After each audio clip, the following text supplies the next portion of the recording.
Assalamualaikum warahmatullahi wabarakatuh. Waalaikumsalam warahmatullahi wabarakatuh. Ya, pertama-tama kami ucapkan terima kasih atas kesempatan kepala sekolah untuk berkolaborasi dalam tugas kami di pendidikan guru penggerak. Pada kesempatan kali ini kami diminta untuk mewawancara 2-3 kepala sekolah tentang mengambil keputusan sebagai seorang kepala sekolah atau untuk pembelajaran di suatu instansi atau suatu unit kerja. Yang pertama, selama ini bagaimana Bapak dapat mengidentifikasi kasus-kasus yang merupakan dilema etika atau rujukan moral? Oh iya, dan yang sekarang banyak berkembang di sekolah, kita perlu ada perhatian dan yang sebenarnya. Namun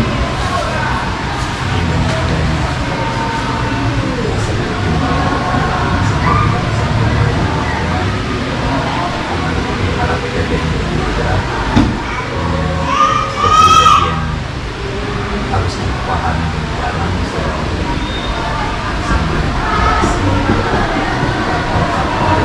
membuat mereka ada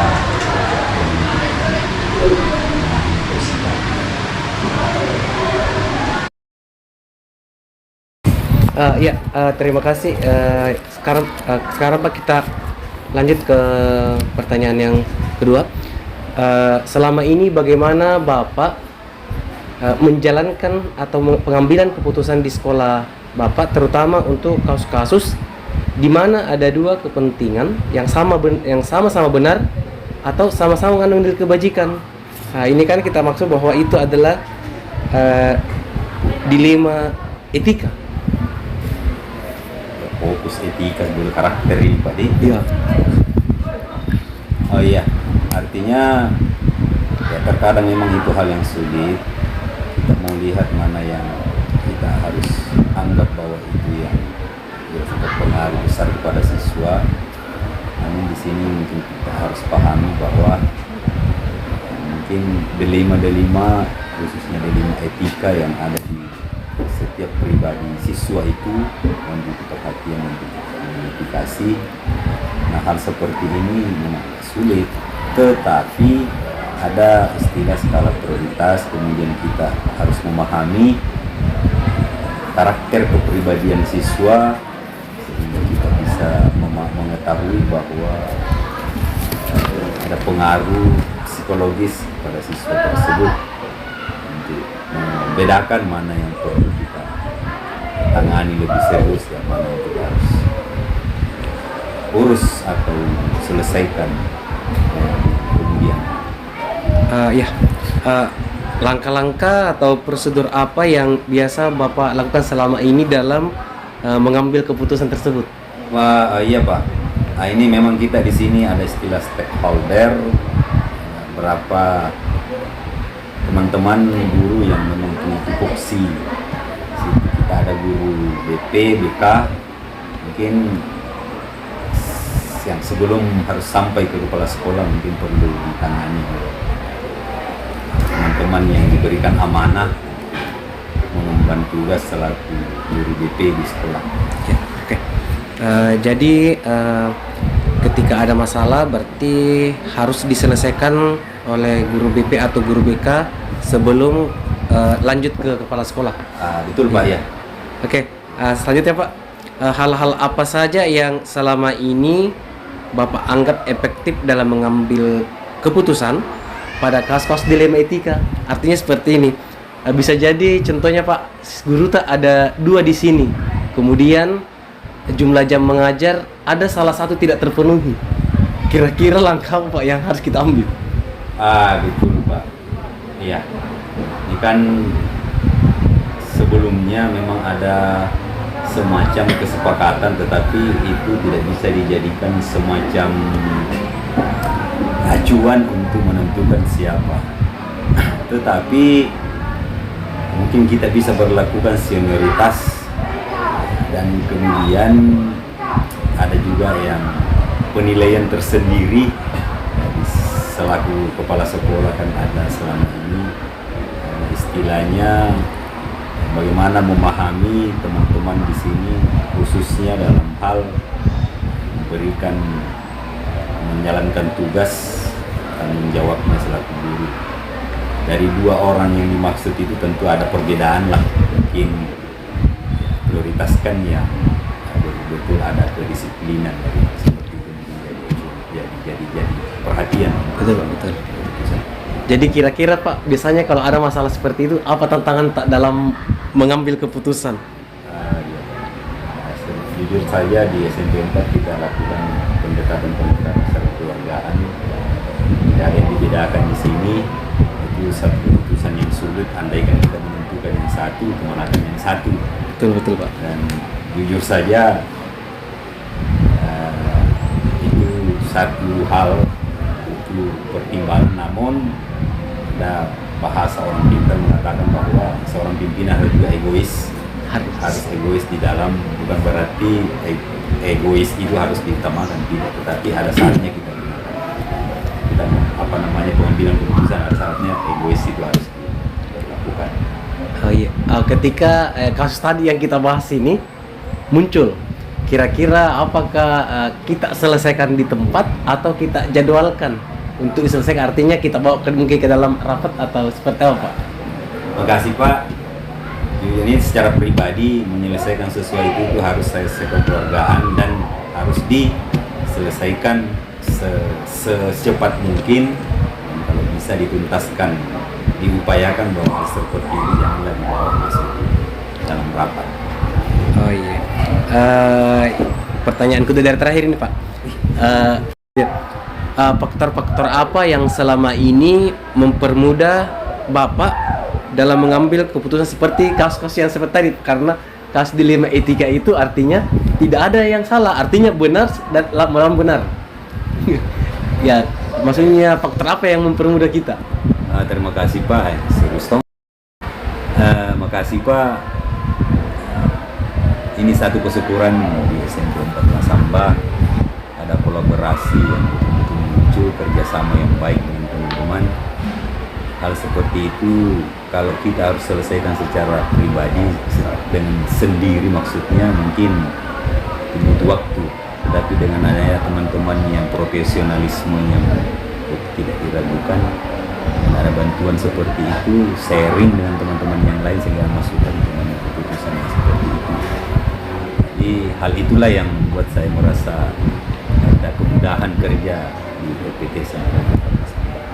Oh iya. Terima kasih Pak.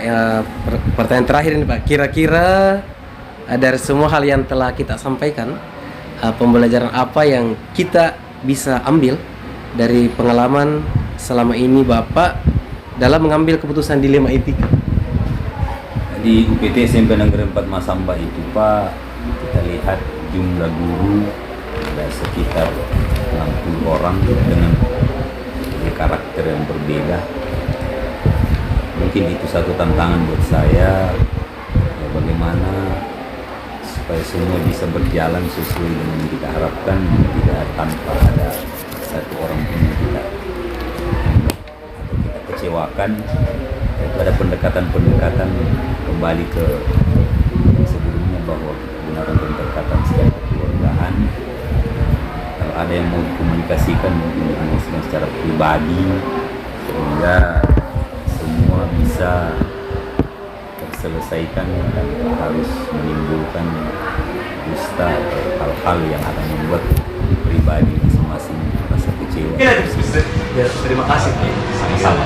Semoga sukses. Amin. Assalamualaikum warahmatullahi wabarakatuh. Perkenalkan, kami sedang mengikuti pendidikan guru penggerak, dan pada modul 3.1 kami diminta untuk mewawancarai kepala sekolah yang ada di sekolah kami, kemudian yang ada di sekitar sekolah kami, dalam hal ini tentang pengambilan keputusan apakah itu dilema etika atau rujukan moral. Jadi kami mohon kesediaan Bapak untuk menjawab sesuai dengan pengalaman Bapak di lapangan ketika Bapak memutuskan suatu keputusan, apakah itu keputusan dilema etika atau keputusan atau masalah rujukan moral. Pertanyaan pertama, kira-kira bagaimana Bapak mengidentifikasi kasus-kasus yang merupakan dilema etika atau rujukan moral yang terjadi di lingkungan Bapak? Terima kasih.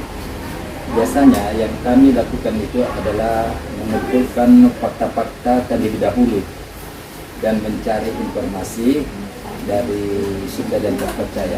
Itu yang biasa kami lakukan di sekolah kami. Jadi ketika Bapak mengambil keputusan di sekolah, terutama ada dua kepentingan yang sama-sama benar atau sama-sama mengandung kebajikan. Dalam hal ini dilema etika. Contohnya seperti begini, ada dua guru Bapak sertifikasi dan salah satu guru tersebut tidak mendapatkan jam penuh 24 jam sebagai salah satu syarat untuk mendapatkan tunjangan tersebut. Jadi kira-kira keputusan Bapak seperti apa? Biasanya dalam hal ini kami juga itu sebelum mengambil keputusan, kadang saya membawa permasalahan tersebut di rapat kita mengadakan rapat. Ya, seperti setiap ada masalah apapun itu kita dahului dengan rapat bersama dengan tenaga pendidik dan kependidikan. Kemudian dari rapat itu kita bisa mengambil keputusan dengan suara yang banyak. Ya. Yang biasa kami lakukan bagaimana memudahkan teman-teman guru, bagaimana menggunakan teman-teman guru yang sertifikasi tersebut bisa mengambil jam, bisa memenuhi jamnya untuk. Jadi sebelum mengambil keputusan, terkadang saya membawa permasalahan tersebut dalam rapat, dan dalam rapat itulah kita menghasilkan keputusan bersama dewan guru, dan kemudian memutuskan agar tidak ada pihak-pihak yang dirugikan. Begitu yang kami lakukan. Jadi langkah-langkah yang biasa kita lakukan adalah setiap permasalahan itu selalu kita bawa ke rapat bersama dewan guru. Ya, jadi sekarang apakah ada prosedur yang lain? Hanya sebuah rapat saja atau ada konsultasi? Ya, biasanya sebelum rapat itu kita musyawarah apakah ini perlu dirapatkan atau tidak. Ya, tergantung dari masalah yang dihadapi. Ya, oke. Hal-hal apa saja yang selama ini Bapak anggap efektif dalam pengambilan keputusan pada kasus-kasus dilema etika? Ya, seperti yang kita bahasakan sebelumnya tadi, bahwa segala permasalahan itu jika itu berhubungan dengan dilema etika itu selalu kita musyawarahkan bersama guru dan tenaga pendidikan, pendidik dan kependidikan. Kira-kira dalam mengambil keputusan ini, apakah Bapak memiliki atau biasa menghadapi sebuah tantangan?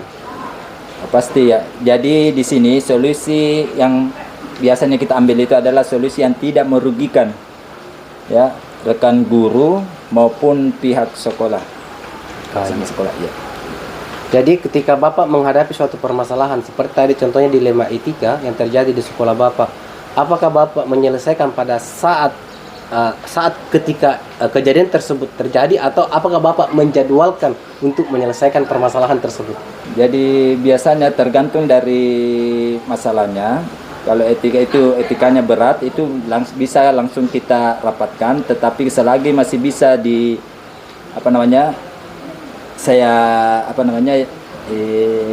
istilahnya Bapak atasi sendiri?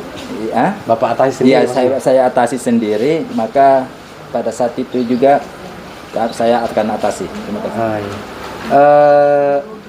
Apakah ada seseorang atau ada faktor yang selama ini mempermudah Bapak dalam mengambil keputusan di sekolah Bapak? Jadi faktor-faktor apa yang selama ini mempermudah atau membantu kami dalam pengambilan keputusan itu biasanya adalah data. Ini dalam bentuk jurnal kasus. Ini berdasarkan fakta di lapangan, ya. Dan dari suara terbanyak dari hasil musyawarah yang biasa kami lakukan. Ya. Ya. Oh, berarti ada dua faktor yang mendukung Bapak dalam mengambil keputusan. Yang pertama adalah jurnal kasus yang Ya. sudah ada sebelumnya, kemudian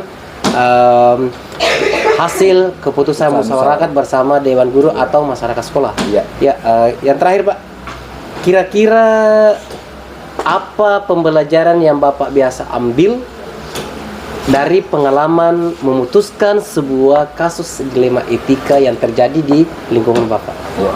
Oke, terima kasih.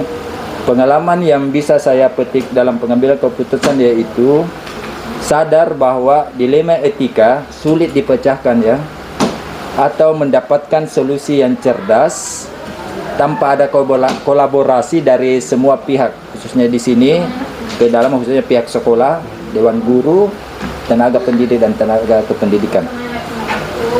Terima kasih atas kesempatan yang diberikan Bapak. Semoga kedepannya Bapak semakin sukses dalam memimpin sekolah ini dan Terima kasih. menjadikan ladang pahala kepada peserta didik kita. Oke, terima kasih. Wassalamualaikum warahmatullahi wabarakatuh. Waalaikumsalam warahmatullahi wabarakatuh. Ya.